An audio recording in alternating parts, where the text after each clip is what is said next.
Yusek, in that lengthy response, you did not mention the word apology. So you're not apologizing to the teachers. Regardless if these are members of Alliance of Concerned Teachers or baka meron lang po mga ordinaryong mga guro na nasaktan dun sa sinabi ninyo. Kaya nga po, sabi po natin, kinikilala po natin yung nasaktan nilang damdamin. At gusto kong ipaliwanag kung saan maaaring nanggaling yung sama ng loob nila. Dahil never po ako nanisi ng guro. Maliwanag po yung sinabi natin kahapon. So sa mga nagdaramdam, ito po ang maliwanag na, ito po ang aking ipinaliwanag sa inyo para po maibsan yung inyong sama ng loob kung meron man po, kasi dapat ilagay lang po natin sa tamang konteksto yung nangyari. So no apologies, Yusek. Ivan, hindi tayo pwede dito magkaroon ng sorry for the word.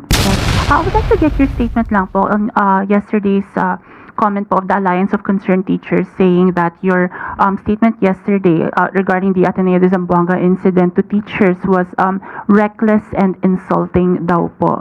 Ano pong reaction niyo po dun? Okay, gusto lang po natin ipaliwanag at mukhang nagkakaroon po ng misconception, misinterpretation, misunderstanding sa ating nabanggit kahapon. Unang-una ay wala po tayong sinisisi na mga guro. Ito ay pagpapaalala sa ating mga kagalang-galang na mga guro kung ano po ang kanilang malaking role bilang tagahubog ng magandang kaugalian, lalong-lalo na sa mga kabataan. Ang ating pong sinabi ay ito po. Dapat na ang mga kabataan natin ay naggagabayan. Hindi lamang ng kanilang magulang kundi sa kanila mismong paaralan. Tama naman po yun. At wala itong pagsisinungaling. At ito rin po ang ating nabanggit. Minsan na pong nakita, mismo ang ibang guro ay lumalabag sa itong klase ng moralidad. Sila minsan ay nagtuturo sa kanilang mga estudyante kung paano maging walang modo, lalong-lalo na sa mga nakakatanda o sa ibang tao. So, kung sila man ay mayroong naramdaman na galit dahil sa ating tinuran, muli, gusto lang natin ipakita dahil baka hindi alam ng ating mga guro yung ibang nangyayari sa mga ginagawa ng ibang guro. So, nais ko pong ipaliwanag kung saan po ito nagmula para hindi po sila maiba ang kanilang pananaw sa ating sinabi. Dahil gusto ko rin po namang mapatunayan na itong ating sinabi ay naaayon din po sa mga naimbestigahan. Ito po ay isa lamang sa mga nakita natin. At ito naman ay nabalita na rin po.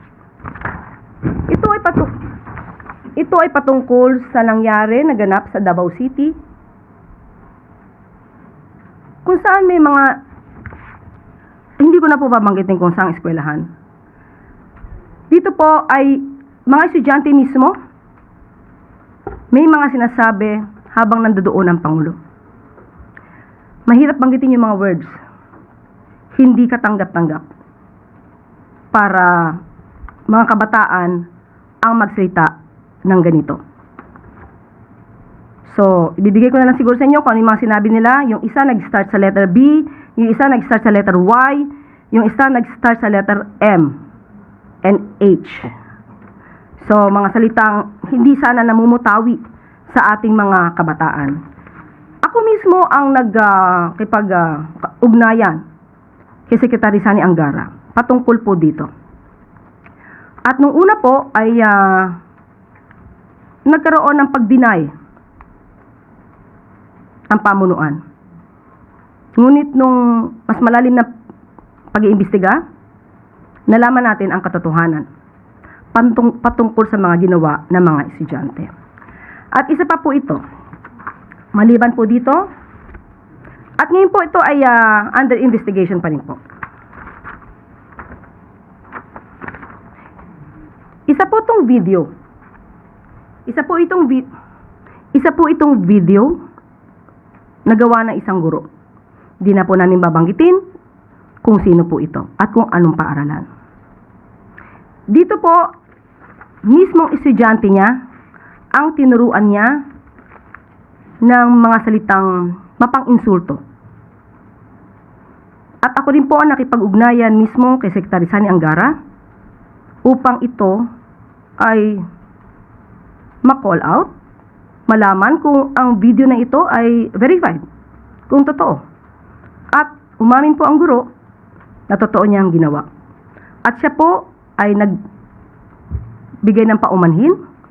At sa ngayon po, ang kasong ito, meron na pong kaso na administrative case laban sa nasabing guro. Muli, bilang respeto, hindi na po natin babanggitin ang pangalan po niya. At dahil po dyan, sa pangyaring yan, ay naglabas po ng reminder on responsible use of social media by all DepEd personnel.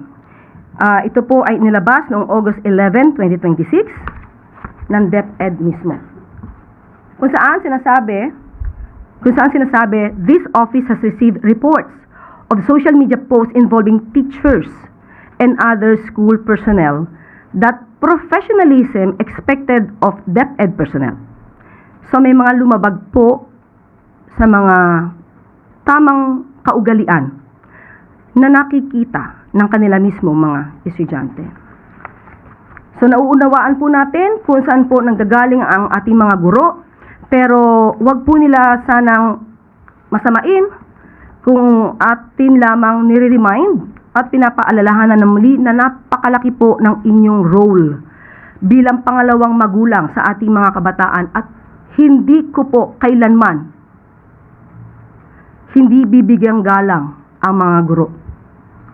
Dahil ang aking ina, hindi pa po ako pinapanganak, ay isang public school teacher sa Malolos Marcelo H. Del Pilar High School. Hanggang siya ay namayapa, nanatili po siyang guro. So muli, nais lamang po nating ipakita sa mga guro na hindi po kayo lahat, hindi po kayo sinisisi. Ito ay pagpapaalala. At sa mga ganito po, kung meron po kayo nakikitang mga inyong mga kasamahan na maaaring lumalabag sa alintuntunin para sa mas magandang pagtuturo sa ating mga kabataan, ay kayo na po rin ang tumulong sa ating pamahalaan. At ito rin po ay makakatulong sa ating mga kabataan. Hindi po natin to pwedeng hindi isang mga paaralan. So sa ganito po ay nais po nating sabihin sa ating mga guro, napakalaki po ng inyong mga katungkulan para sa paghubog na magandang kaugalian, magandang asal or magandang attitude sa ating mga kabataan. At sa ACT Teachers Party List, hindi po ito paninisi. Sana ilagay po natin sa tamang konteksto ang aking sinabi. Hindi ito pag-atake sa mga guro. So, simple lamang po, ang ating mga guro, maaari po nating turuan ang ating mga estudyante kung paano magbigay ng tamang pagpapahayag. Kung meron silang sasabihin against the government, karapatan po yan. Pero iba po ang pagtuturo ng freedom of expression at iba rin po ang pagtuturo kung paano ito isasagawa nang walang pang-iinsulto at walang pakita ng maling pag-uugali. So kahit sino po ang ating maging presidente, ito pong aral ito ay dapat na manatili sa atin.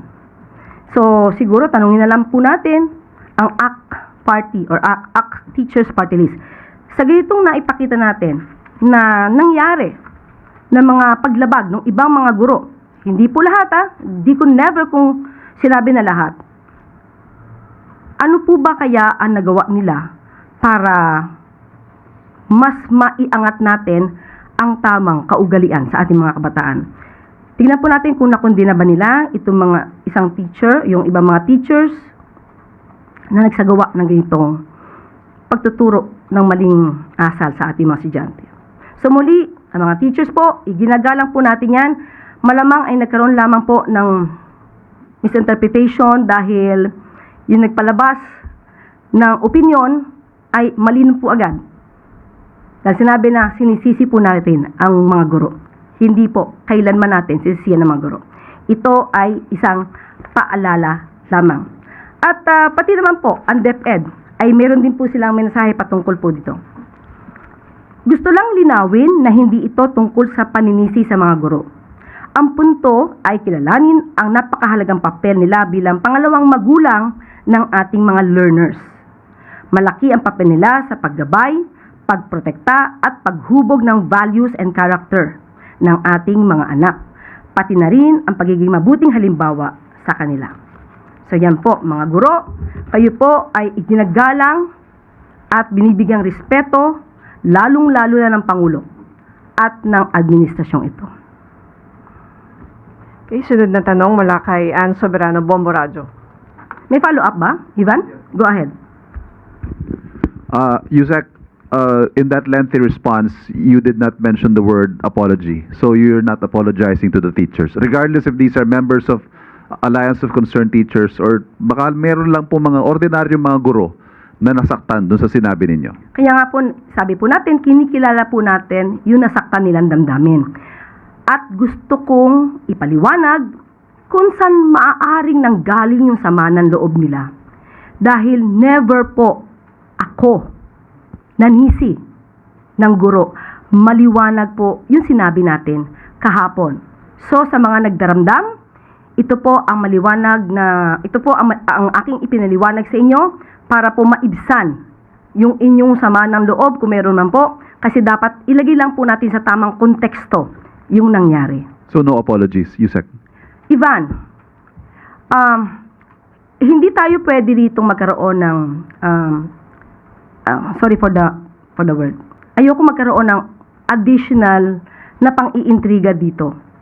Dahil muli gusto kong linawin, naiintindihan ko po kung saan nanggagaling yung mga guro at wala po tayong sinabi na sila ang dapat sisihin.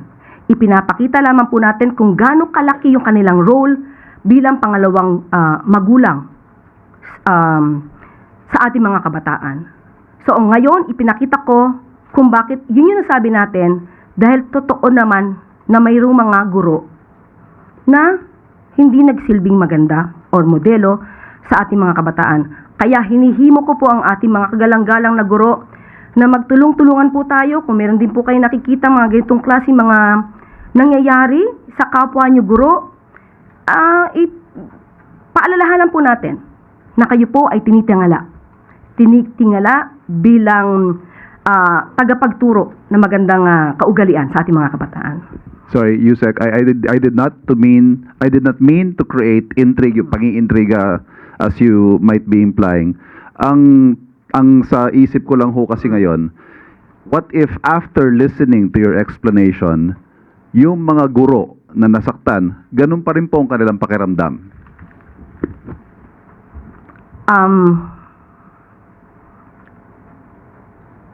Iniisip ko, saan ba dapat nasabihin kong mali ako? Sa ngayon po, saan iniisip ko dahil maliwanag yung aking pagkakasabi, nagkaroon lang na maling konteksto nung sinabi ng ACT Party List or ACT Teachers na sinisisi ko ang mga guro. Wala po akong sinabi na sila ang may kasalanan. Kahit ulit-ulitin po nila yung ating sinabi, yan po ay pagpapaalala lamang na sila po ay mga iginagalang na guro na maghuhubog ng tamang kaugalian sa ating mga kabataan. So, siguro po ang dapat na magbigay ng paumanhin ay yung bigay ng maling konteksto sa ating sinabi. Dahil marami nagsasabi na walang guro na nagturo ng mali. Ipinakita ko po sa inyo ngayon ang mga guro na nagkaroon ng pagkakamali at yan din ang ayaw nating pamarisan pa ng iba pa nating mga kababayan.